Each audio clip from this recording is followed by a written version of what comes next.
Assembly में तुर्की के राष्ट्रपति एर्दोआन ने जिस तरह कश्मीर के मुद्दे पर चुप्पी साध ली, भारत की आलोचना में एक शब्द नहीं कहा, उससे ये कयास लगने लगे हैं कि ये सब वो इसलिए कर रहा है ताकि भारत, ब्राजील, रूस, साउथ अफ्रीका और चीन के ग्रुप ब्रिक्स को ज्वाइन कर सके। आई है यूरोपीय अर्थव्यवस्था में उसके लिए चुनौतियां बढ़ गई हैं।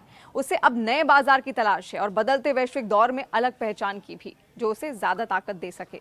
कि अगर रजब तैयब एर्दोगान जो है वो भी साइलेंट हो जाते हैं तो मेरा ख्याल है यही वजह है कि इंडिया जो है वो समझता है कि वो अब कॉन्फिडेंट है। याद है कि पाकिस्तान को इससे पहले भी दावत मिली थी इस इत्तेहाद में शामिल होने की, जिसको भारत ने विटो किया था। तो अब चूंकि फिर से पाकिस्तान शामिल होने जा रहा है तो भारत भी इसमें मौजूद होगा। तो किस तरह देख रहे हैं आप ये शमूलियत, इस शमूलियत को नहीं करते एक्सेप्ट। इसी तरह मेरा तो यही ख्याल है कि बहुत मुश्किल है इसकी। ये आपको बताया कि इस्लाम को एक्सेप्ट नहीं करते। उन्होंने कहा इनका यही मेन ऑब्जेक्टिव है कि ये जो इस्लाम है और ये तो वो सारा उनका जो है प्रोपेगेंडा। ये बात आप कैसे कह सकते हैं कि इंडिया इस वजह से कर रहा है कि वो हमारे मजहब को एक्सेप्ट नहीं करता? पाकिस्तान से ज्यादा मुसलमान तो हिंदुस्तान में रहते। ब्रिक्स में जाना चाहिए, जाएंगे मोदी साहब, जाके गले मिलेंगे पुतिन से तो ठंड पड़ जाएगी वेस्ट को भी और सबको।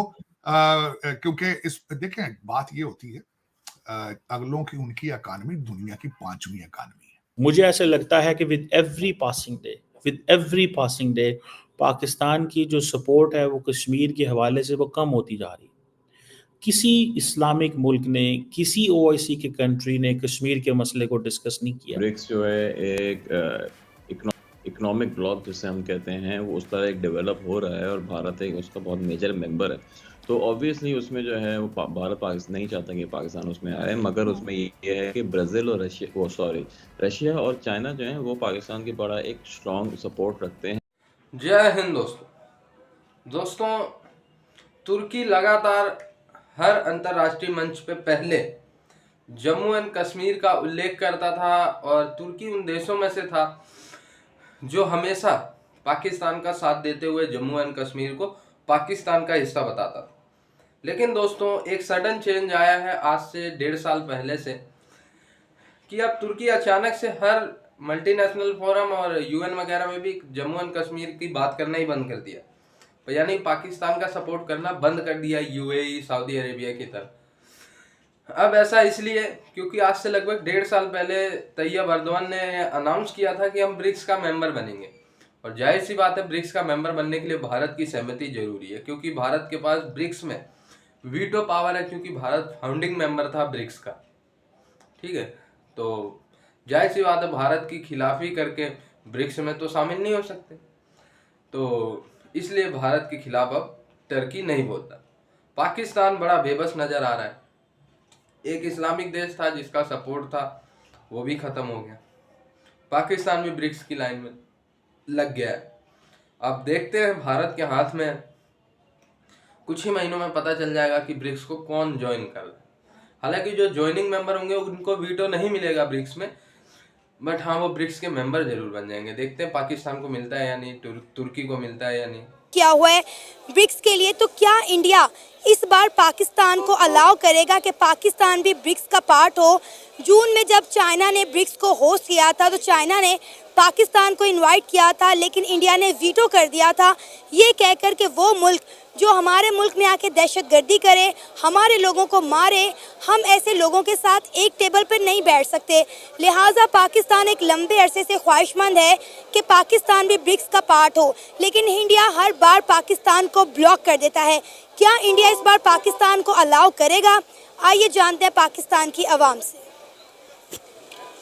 असल में ब्रिक्स में जो डिसीजन मेकिंग होती है वो कंसेंसस पर होती है। मतलब अगर सारे मेंबर्स किसी डिसीजन के ऊपर वो एग्री करते हैं तब वो डिसीजन ब्रिक्स मेंबर्स लेते हैं। अगर कोई भी मेंबर उसमें वो डिसएग्री करता है किसी भी डिसीजन या पॉलिसी के हवाले से तो फिर वो नहीं होता। और क्योंकि अब अगर इंडिया पाकिस्तान की एंट्री को रिजेक्ट करता है तो पाकिस्तान, चाइना, रशिया और ब्राज़ील जैसे और साउथ अफ्रीका और अभी ब्रिक्स की एक्सपेंशन भी हुई है जिसमें इजिप्ट, इथियोपिया और अर्जेंटीना वगैरह, अर्जेंटीना ने जो कि उसने मेंबरशिप नहीं ली, बट जितने दूसरे मेंबर्स हैं जिसमें सऊदी अरेबिया और ईरान वगैरह भी आते हैं, यूएई भी आते हैं, तो उनके थ्रू इंडिया पर वो प्रेशर इंक्रीज़ करवा सकता है पाकिस्तान के वो अपनी ब्रिक्स की जो मेंबरशिप है वो ले सकें। क्योंकि देखिए ना, इंडिया एक हद तक इस चीज़ को ब्लॉक कर सकता है, उसके बाद इंडिया का भी आगे जोर नहीं चल सकता। लेकिन अब आप देखें ना कि लास्ट ईयर जब जून में चाइना ने पाकिस्तान को इनवाइट किया था, क्योंकि चाइना ब्रिक्स को होस्ट कर रहा था, तब इंडिया ने वीटो कर दिया था ये कह के कि वो मुल्क जो दहशतगर्दी करे, हमारे मुल्क में आके हमारे लोगों को घुस के मारे, हम उनके साथ एक टेबल पर नहीं बैठ सकते। तो क्या अब आपको लगता है कि इंडिया का स्टांस पाकिस्तान को लेकर बदल सकता है? इंडिया का स्टांस काफ़ी मतलब वो एक स्टेगनेंट है, मतलब वो एक रेजिस्टेंट स्टांस है।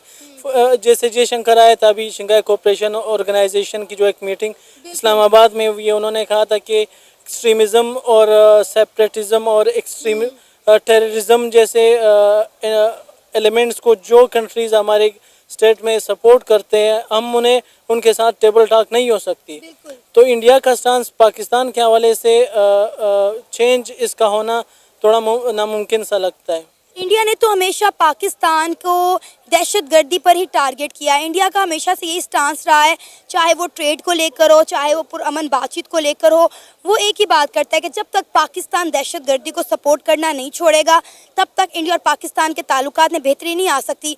और हम ये बात जानते हैं कि इंडिया की सपोर्ट के बगैर जो है पाकिस्तान में डेवलपमेंट नहीं हो सकती, पाकिस्तान मौशी लिहाज से बेहतर नहीं हो सकता, बल्कि हमारी ना ईरान के साथ बनती है, ना हमारी अफगानिस्तान के साथ बनती है। जी बिल्कुल, इंडिया पाकिस्तान का ईस्टर्न नेबर है और एक one of the largest emerging economies में से है ग्लोबल साउथ में। तो अगर पाकिस्तान ने जियो इकोनॉमिकली डेवलप करना है तो ट्रेड रूट्स को डेवलप करना है, एनर्जी और दूसरे हवाले से डेवलप करना है, तो इस दुनिया तेज़ी से आगे जा रही है, पुराने दुश्मन दोस्त बन रहे हैं और नए नए ब्लॉक्स तश्कील पा रहे हैं। ऐसे में पाकिस्तान जो पहले ही माली मुश्किलात का शिकार है, उसके लिए पड़ोसी ममालिक की तिजारत किस हद तक ज़रूरी है, इसका कोई इनकार नहीं कर सकता। लेकिन अफसोस कि हम पड़ोसी ममालिक से भी तिजारत नहीं कर रहे हैं। अब खबर यह है कि पाकिस्तान ने अपनी खारजा पॉलिसी में तब्दीली की है और पाकिस्तान ब्रिक्स इत्तेहाद में शामिल होने जा रहा है। तो पहले तो आप ये समझ लें कि ये ब्रिक्स इत्तेहाद क्या है। ब्रिक्स एक बैनुल हुकूमती तंजीम है जो 2006 में ब्राज़ील, रूस, भारत, चीन और जनूबी अफ्रीका पर मुश्तमिल है। इसका मकसद रुकन ममालिक के दरमियान इक़्तिसादी ताउन और सियासी मकालमे को फ़रोग़ देना है। और इस ब्लॉक में जनवरी में तोसी हुई, जिसमें मिस्र, एथियोपिया, ईरान, सऊदी अरब और मुत्तहिदा अरब अमारात शामिल हुए।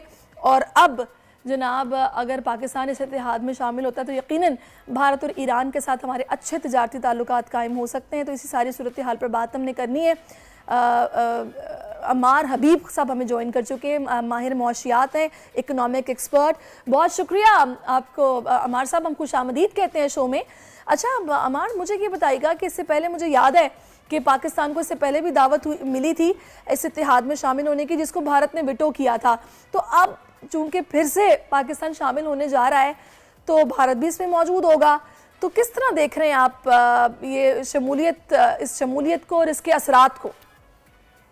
देखिए, इसमें जो है ब्रिक्स जो है एक इकोनॉमिक ब्लॉक जिसे हम कहते हैं, वो उस तरह एक डेवलप हो रहा है और भारत एक उसका बहुत मेजर मेंबर है। तो ऑब्वियसली उसमें जो है वो भारत पाकिस्तान नहीं चाहता कि पाकिस्तान उसमें आए, मगर उसमें ये है कि ब्राज़ील और रशिया और चाइना जो है वो पाकिस्तान की बड़ा एक स्ट्रॉन्ग सपोर्ट रखते हैं। तो वो ज़रूर चाहते हैं कि पाकिस्तान और रशिया और चाइना दोनों जो हैं वो स्ट्रॉन्गर मेंबर्स हैं या बहुत ज़्यादा ताकतवर मेंबर हैं भारत के मुकाबले में। तो उसमें जो है पाकिस्तान के लिए समझने गुंजाइश बन रही है कि वो एक ब्रिक्स का हिस्सा बन जाए।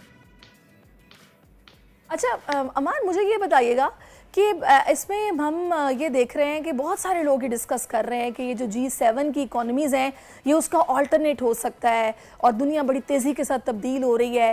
तो आपकी इस पर राय क्या है?